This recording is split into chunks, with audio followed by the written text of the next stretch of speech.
Welcome to CarePod, a safe place to educate, inspire, and renew the caregiver. Listen in with our host, Dr. Kiplee Bell, as she interviews different experts along the caregiving journey.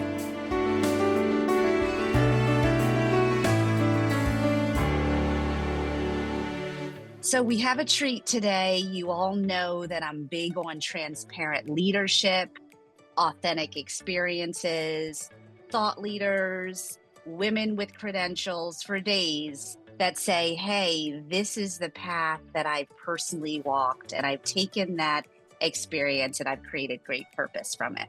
So I am here with Dr. Dana Gibbs, MD. Very excited to have you with us to talk all things hormone balance, metabolic syndrome. What are we doing? Help us kind of clarify this maze in which oftentimes I shared with Dr. Gibbs offline that I educate patients and their families about how thyroid malfunction and dysfunction mimics so many disease states, and it often begins there.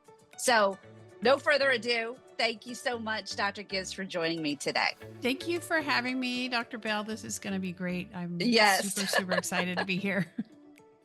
Yes, so I ask all my CarePod guests their why. So take us through your journey. Oh boy. So a big part of my why has to do with my personal health journey, which was not inside the mainstream. So I'm an ENT doctor. That's where I started out. I did that for many, many years. And, you go through medical school and you go through residency, and it's very hard and it's very stressful. And, there was a time in my life where I didn't think I was going to do that.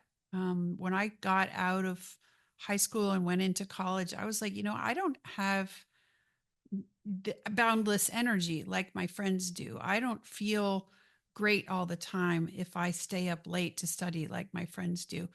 And I just thought it was just me, not as, tough as they are or whatever.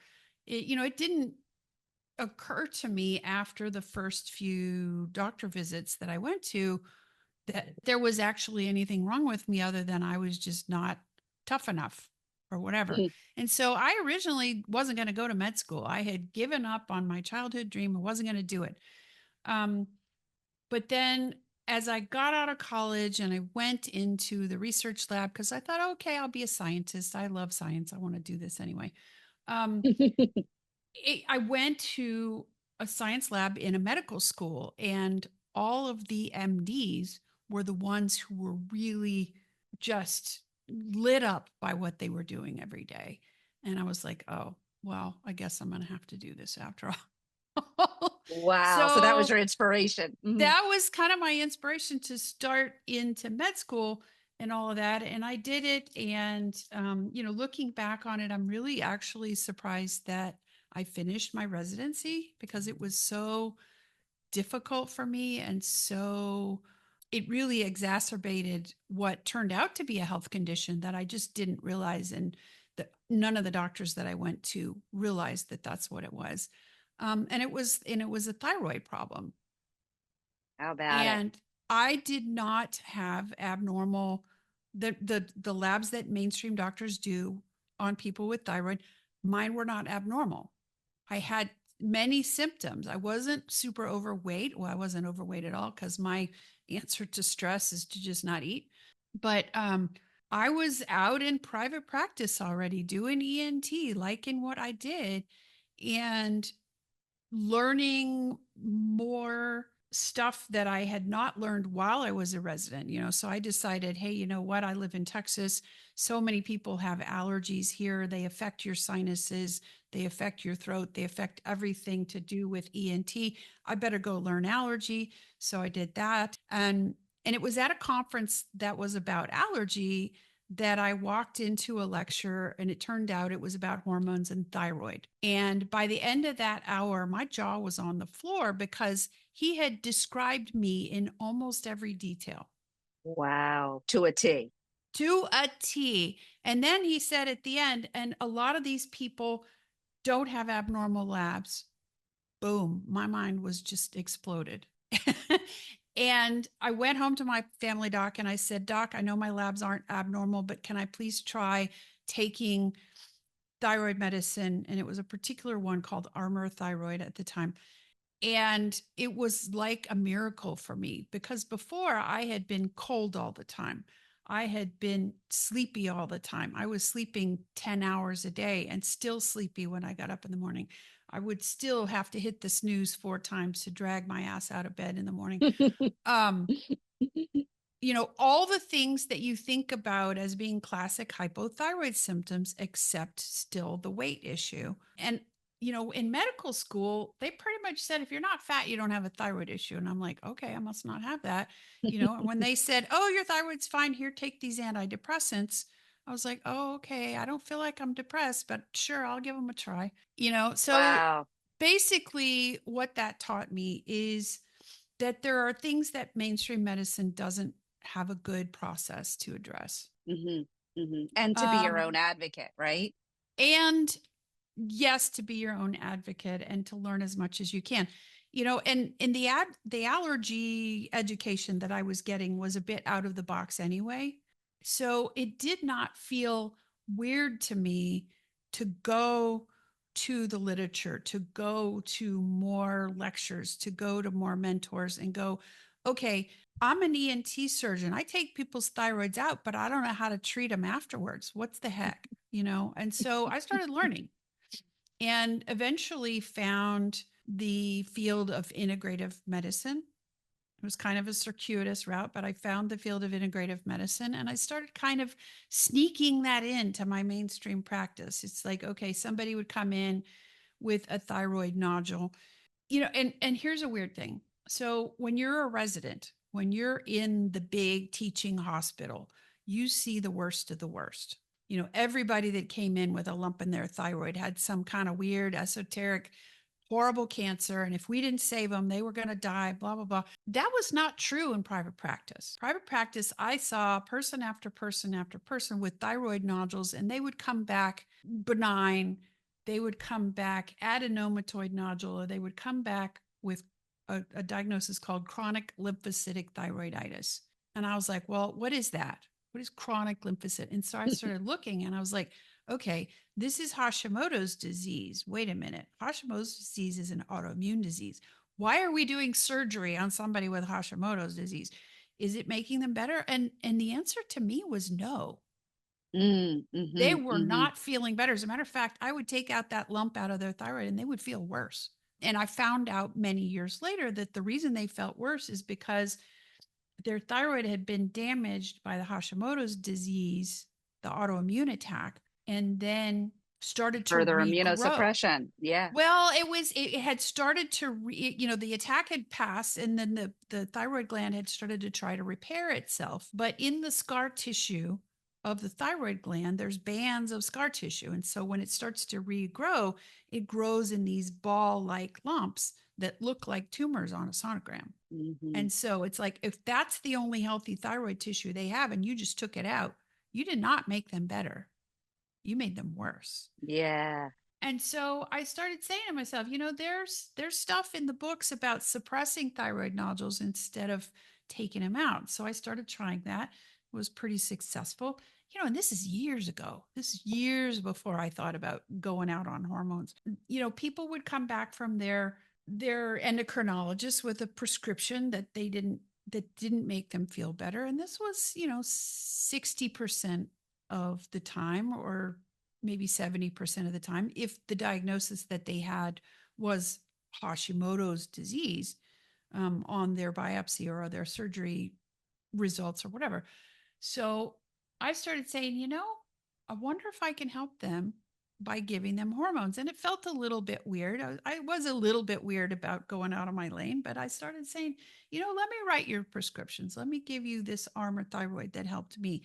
Let me use the protocol that I learned from my integrative medicine mentor to treat you. It helped me. Maybe it'll help you. And the more I did it, the more confident I got with it. And eventually those women, because 90% of them are women, 95%, maybe 98%. So many of them are women. because it turns out Hashimoto's disease is a disease primarily of women. I would treat. Just this path of, not to interrupt you, but you really capture something there, because you're saying, hey, this was a thing before it was a thing. Like this Yes. concept of integrative medicine, of thinking beyond the box to Mm-hmm. integrate non-traditional practices for the care of the Yes. patient Yes. was a thing long ago. Long And ago, here we long are. ago. Yeah. The guy that's my mentor has been doing the kind of practice that he does for over 30 years. Amazing. Way before it was called integrative medicine. Way before it was called Yeah. medicine. So yes, absolutely. But anyway, so I started treating these people, and they were women. And as they got towards menopause and perimenopause, they would ask me, hey, you're helping me with my thyroid hormone. Can you help me with my menopause hormones? I'm like, no, I'm an ENT doctor. I cannot do that. No. And then I hit menopause myself, and I was like, holy shit, these doctors don't know what they're doing. They don't know what they're doing. Oh my gosh. Women are needlessly having uterine ablations and hysterectomies and all these horrible procedures because their doctors don't know what to do. And that's a whole nother topic about why doctors are not trained about menopause care, or have not been in the past. I think the corner has been turned. I think it's starting to take hold finally. To shift. Mm-hmm. Yes. But anyway, so I was like, well, okay, if I'm going to treat one hormone and it affects these other hormones, why don't I learn to do the rest and the rest and the rest? And so I have continued to pursue knowledge into other parts of metabolic health, into insulin resistance, into cortisol and stress hormones, into sex hormones and menopause hormones. And I'm so excited about this. I recently just passed my Menopause Society certification. So, wow. And that's not the only course that I've taken as far as that goes. And I feel like I'm there. As a matter of fact, I feel like I'm a lot better than a lot of these other doctors who had, some minimal training about it in residency, where, it had nothing to do with my residency, nothing, anything below here. I was like, nope. Attention, healthcare professionals. Are you looking to enhance your skills and stay ahead in your field? Look no further than our ACCME accredited CME courses. Whether you're a doctor, physician assistant, or nurse practitioner, our courses are tailored to meet your needs. Why focus on geriatric education, you ask? Because regardless of your specialty, geriatric care is becoming increasingly essential. As our population ages, the demand for competent healthcare professionals in geriatrics is higher than ever before. We don't stop there. Our courses also empower caregivers to partner with you in the care of your patients. We believe that by fostering a strong partnership between healthcare clinicians and caregivers, we can provide the best possible care for our elderly population. So join our impactful caregiving community today. Sign up for our ACCME accredited course instruction and take the first step towards advancing your career and making a difference in the lives of your patients. Here, I was like, nope. But and anyway, the danger of that too, right?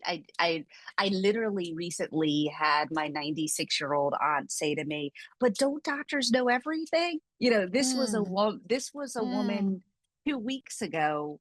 Because that's the cohort we're dealing with, right? Like, yeah, they said to do this, so I did it. Well, now you're worse off. So it's that healthy balance, right? Of respecting the training, but yet, doing your own research as well. Yeah. The health and medical field is so enormous. It's so enormous. There is literally no way to know everything about everything. There is literally no human on the planet that can know everything about everything. And if they do, they're not good at communicating with other people. I don't know. But as I went along, so I started a completely new practice outside of it's more or less outside of ENT because I don't have microscopes and nose scopes and throat scopes. And, I don't do that surgical aspect of ENT anymore. And I went off on my own so that I don't have to worry about, okay, well, my partners who are mainstream ENTs are going to be upset because I'm writing somebody a prescription for testosterone, that has nothing to do with anything up here. Well, it does, but it doesn't. Right. So I started my own practice, and I focus on people with thyroid problems that are like mine, that are unrecognized as thyroid by the mainstream. And, I think the word is getting out that Hashimoto's disease is a thing. There are blood tests that can tell whether you have active Hashimoto's disease antibodies floating around in your blood. There's evidence on a sonogram that you have multiple nodules in your thyroid that can tell us something about whether you have an autoimmune disease of your thyroid or not. And then there's a way, and this was taught to me by my integrative medicine friend. There's a way to do a more detailed lab set that shows me if your thyroid production, not just production, but action in your body is out of balance. And there's a lot of reasons for that, but there is a very specific lab set that I order, and I look at it and I go, okay, no, this problem is probably not your thyroid. And, it's funny how little I end up having to say that to somebody, because if they come into me with that symptom pattern and I go, yeah, it sounds like it could be, and we do the labs, you'd be amazed how many of them who have been told that their thyroid is fine actually do have an imbalance problem. And it may be something you can fix without taking a prescription.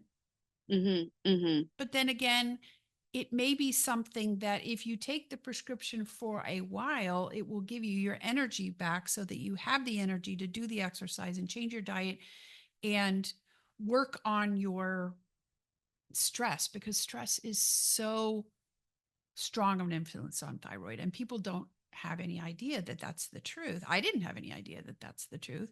I didn't have any idea that's why I was so sick towards the end of my residency, because of the stress that I was under. I had no idea. Right. And I would say there may be 10 doctors in the country who know what I know about how to use those specific labs to determine whether your thyroid is messed up or not.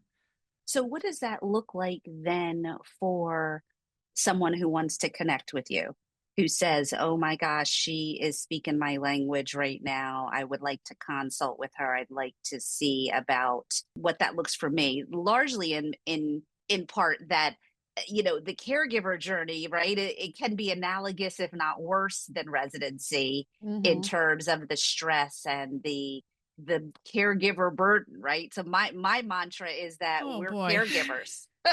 We're caregivers. We are caregivers. And I will say that if you're going to be a caregiver, the first person you need to give care to is yourself. Because if you wait till your body breaks down, who are you going to be able to give care to? Nobody. That's it. So what does that look like for you? Do you do remote work? Tell us about it. Yeah. So I have a medical practice that's in Texas. I also have a medical license in Iowa. If you are outside of those areas and you want to work with me, I can work with you through a prescribing medical provider. If you know somebody who is interested and willing to learn from me, I'm happy to do that. And I teach what I know to other doctors. That was going to be, you took that right out of my mouth. How are you transforming this space, right? Right. To create the legacy of caring, if you will, to say, hey, this traditional, let's get the TSH free T4, you know what I mean, is... Yeah, those two are not enough. Ancient. Not right. enough. Right. So that's awesome. So you do what? Group training? What do you do? So I have a virtual medical practice that's called Consultants in Metabolism. It is in Texas, but I can see people remote from anywhere in the state of Texas or, anywhere where I have a medical license, I can actually treat you. I have a podcast and it's pretty new. I just launched that this summer, and, gradually all the stuff that I started just with the thyroid stuff, and gradually I will transition to thyroid and insulin resistance, thyroid and stress, thyroid and your menopausal hormones, because, oh my gosh, there's so much overlap. So the podcast is a great place to get to know me. Absolutely. And what's the name of your podcast? It's called Beyond the Thyroid. Love it. Love it. It's called Beyond the Thyroid because there is just so much more than the thyroid gland itself. And then I have another complete other business that is a medical education business. That's for, it started out, I was teaching people how to do allergy.